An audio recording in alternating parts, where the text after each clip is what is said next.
বিশ্বের অন্যতম বৃহত্তম শরণার্থী শিবির কুতুপালং। এখানে জীবন মানেই সংগ্রাম, অনিশ্চয়তা এবং বেঁচে থাকার নিরন্তর চেষ্টা, যেখানে মৌলিক অধিকারও অনেকের কাছে এক ধরাছোঁয়ার বাইরে থাকা স্বপ্ন। এই কঠিন বাস্তবতার মাঝে চলতি বছরের নভেম্বর মাসে ডাক্তার মোস্তফা হাজেরা ফাউন্ডেশন আয়োজন করে মানবতার এক দৃষ্টান্তমূলক উদ্যোগ বিনামূল্যে চিকিৎসা সেবা 2025। ফাউন্ডেশনের চেয়ারম্যান ক্যাপ্টেন AKM গোলাম কিবরিয়ার নেতৃত্বে টানা 3 দিন ধরে চলে এই চিকিৎসা কার্যক্রম। এছাড়া উপস্থিত ছিলেন ডক্টর সুলতানা খানম, সাবেক স্বাস্থ্য ব্যবস্থা পরিচালক WHOSERO, এবং জনাব শহীদুল আলম, খ্যাতিমান আলোকচিত্রী ও মানবাধিকার কর্মী।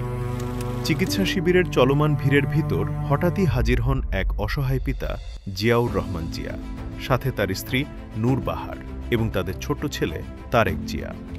আমি তো রোহিঙ্গা ক্যাম্পে থাকি। আমার এই ছোটো বাচ্চাটা হাড়ের সমস্যা, অনেক ডাক্তার দেখাইছি। আমি কক্সবাজার থেকে চিটাগাং মেডিকেলে নিয়ে গেছিলাম। তো পরবর্তীতে এলে ডাহা মেডিকেল হার্ট কন্ডিশনে নিয়ে গেছিলাম।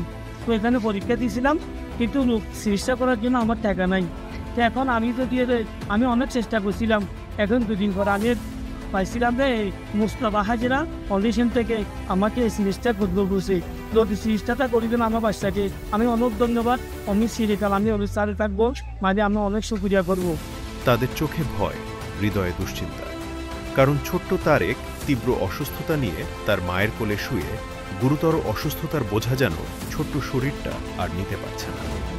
প্রাথমিক পরীক্ষাতেই ফাউন্ডেশনের চিকিৎসকরা বুঝতে পারেন তারেকের হৃৎপিণ্ডে মারাত্মক জটিলতা রয়েছে। বাঁচাতে হলে খুব দ্রুত অপারেশন প্রয়োজন। সিদ্ধান্ত নেওয়া হলো সঙ্গে সঙ্গে। ডাক্তার মোস্তফা হাজেরা ফাউন্ডেশনের উদ্যোগে রোহিঙ্গা শিবির থেকে তারেক জিয়াকে দ্রুত ঢাকায় আনা হয়।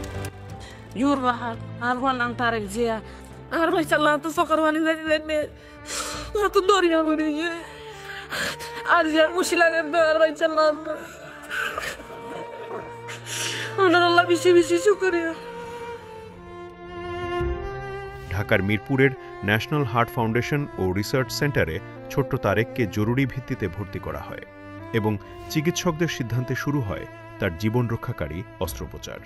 গত 12 তারিখেই তারেক জিয়া এবং তার বাবা জিয়াউর রহমান তাকে নিয়ে আমাদের কাছে আসেন। তখন আমরা তার বিভিন্ন পরীক্ষা নিরীক্ষা করে এবং পূর্ববর্তী তার প্রেসক্রিপশন দেখে বুঝতে পারি যে তার এই জটিল রোগ হয়েছে। ঠিক ওই সময়টাতে আমরা আমাদের ডক্টর মোস্তফা হাজেরা ফাউন্ডেশনের যিনি চেয়ারম্যান সম্মানিত ক্যাপ্টেন AKM গোলাম কিবরিয়া এবং WHO former development director doctor Sultana Khanam ma'am সেখানে ছিলেন। তাদের দুজনকেই আমরা তারেক জিয়ার ব্যাপারে জানাই। ঠিক তখন তারেক জিয়াকে আমরা আসলে ওই ফ্রি হেলথ ক্যাম্পের মাধ্যমেই প্রথম দেখে থাকি। অপারেশনের প্রতিটি ধাপ, হাসপাতালের সব খরচ, চিকিৎসা, পরিবহন ও থাকার ব্যবস্থা সহ সবকিছুই বহন করেছে ডাক্তার মোস্তফা হাজেরা ফাউন্ডেশন। সফল অস্ত্রোপচারের পর ছোট্ট তারেক জিয়া ওয়ার্ড নম্বর 11-তে পর্যবেক্ষণে ছিলেন। এক অনিশ্চিত জীবন থেকে ফিরে এসেছে এক নতুন আশার আলোয়। তারেক জিয়ার বাবা জিয়াউর রহমান সাহেব এবং নর্স স্ত্রী বাহার মানে মা আসেন আমাদের ডাক্তারের কাছে, ডক্টর মজিয়ার ইসলাম চিকিৎসা করি। তখন উনি দেখে বুঝেন যে এই শিশু অনেক আগেই এখানে হার্ট ফাউন্ডেশনে একটা চিকিৎসা নিয়েছিলেন। হার্ট ফাউন্ডেশনে এসেছিলেন, তখন তাকে বলেছিল একটা পজিটিভ এজিপাসাম বা অপারেশন অথবা বেলুনিং করতে হবে, কারণ তার জন্মগত কিছু সমস্যা রয়ে গেছিল। হার্টের ব্লাড সার্কুলেশন হচ্ছিল না, ফুসফুসের কাজ ঠিক মতো হচ্ছিল না, যার কারণে তার গ্রোথ হচ্ছিল। এখন যে ওনার কি 3.5 বছর বয়স, এখন কিন্তু 1.5 বছর বয়স, গ্রোথ একদম বন্ধ হয়ে গেছে। 3 বছর 7 মাস বয়স, কিন্তু ওর খাওয়া দাওয়া করতে পারছে না, সবসময় বসে থাকে অথবা মা আবার করে থাকে। এই অবস্থায় তাদের পক্ষে সম্ভব ছিল না এত অর্থ খরচ করে এখানে আসা, প্লাস ওখান থেকে রোহিঙ্গা ক্যাম্প থেকে কিন্তু যে কোনো কেউ বেরোতে পারে। এটা একটা বেশ জটিল প্রক্রিয়া, কারণ তাদের পারমিশনের জন্য আমরা আবার RRCতে যোগাযোগ করে ওখানকার RRC যিনি আছেন মিস্টার নিজামুর রহমান, মিস্টার ওবায়দুল্লাহ, তারপর মিস্টার আফতাব, ডক্টর তোহা এবং ডক্টর সরোয়ার জাহান, ওনাদের সহায়তায় আমরা ওনার একটা পারমিশনের ব্যবস্থা করি, অনুমতির ব্যবস্থা করি।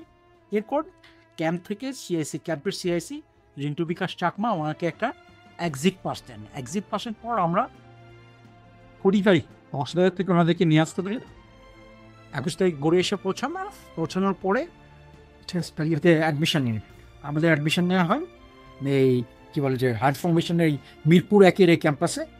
তারপর গতকাল ওনার অপারেশন হয়। ডাক্তার মোস্তফা হাজেরা ফাউন্ডেশন দৃঢ়ভাবে বিশ্বাস করে মানবিকতা জাতি, সীমানা বা পরিচয়ে বিভক্ত নয়, মানুষই মানুষের আপন।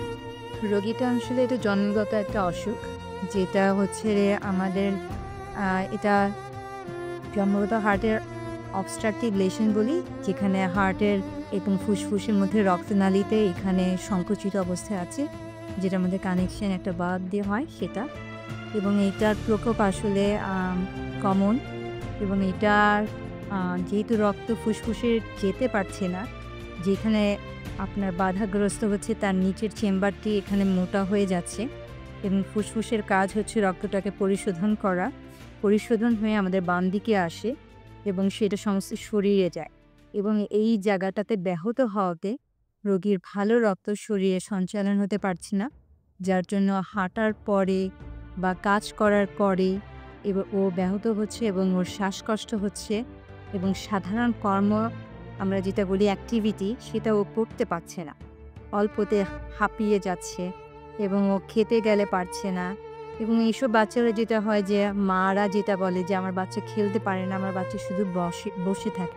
আসলে আমরা একটা সাধারণ বাচ্চা থেকে তো এটা আশা করি সে খেলবে, নর্মাল অ্যাক্টিভিটি করবে সেটা, কিন্তু এই বাচ্চা সারাক্ষণই বসে থাকে এবং স্বাভাবিক কাজকর্ম যেমন ও গোসল করতে গেলে, ও সিঁড়ি বাইতে গেলে, ও খাবার খেতে গেলে, এই কাজগুলিও হ্যাম্পার হচ্ছে। এবং যখন একটা বাচ্চা খেতে পারে না তখন সে পুষ্টিহীনতায় ভোগে, এবং এই কারণটাতে এটা আসলে জটিল আকার ধারণ হচ্ছে। আসলে আমি যেটা আপনাকে বললাম যে হার্টের এবং ফুসফুসের মধ্যে চেম্বারে এখানে একটি বাল্বটা সংকুচিত হয়েছিল, কারণ এখানে গঠনগত কিছু সমস্যা ছিল, বাল্বটা জন্মগতভাবে মোটা হয়ে গিয়েছিল। এবং এখানে 2 ধরনের বা 3 ধরনের 3টা লেভেলে আসলে এই কাজটা ব্যাহত হয়। একটা হচ্ছে মাংসপিণ্ড দ্বারা, একটা হচ্ছে ভাল্ব দিয়ে, এবং ভাল্বের উপরে পর্দার মতো পড়ে।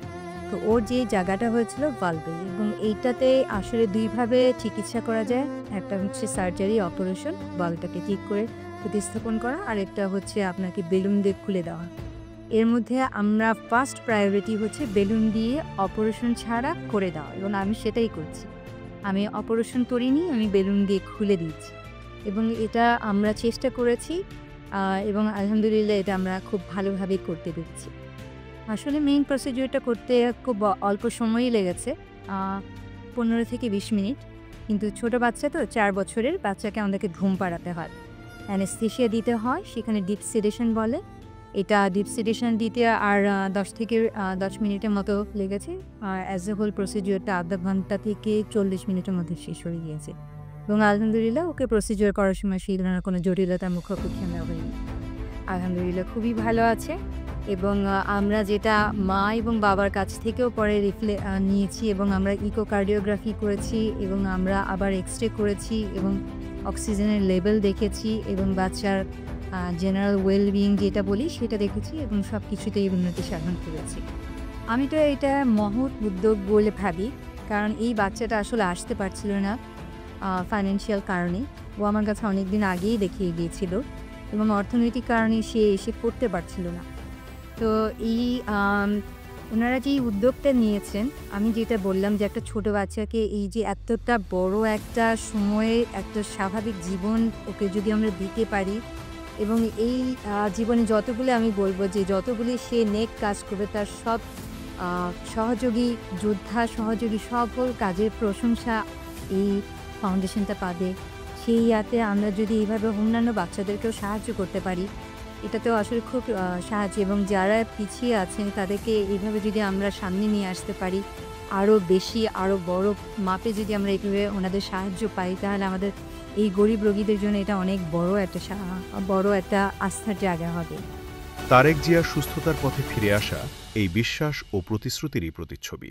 আমি যখন একটা ফোন কল পাই বিশ্ব স্বাস্থ্য সংস্থার ফরমার সিস্টেম হেলথ ডাইরেক্টর কাছ থেকে, তো উনি বললেন, ক্যাপ্টেন আপনি কি তারেক জিয়াকে বাঁচাতে সাহায্য করবেন না। প্রথমে আমি ভেবেছিলাম যে তিনি একটি রাজনৈতিক তারেক জিয়ার কথা বলছেন, কিন্তু না, এই তারেক জিয়া একজন রোহিঙ্গা শিশু, আমাদের জিরো চিকিৎসাহীন মৃত্যুর অঙ্গীকার, তার ছেলের জীবন বদলে দিতে সাহায্য করেছে। আমরা আমাদের মানবতার ডাকে সাড়া দিয়েছি।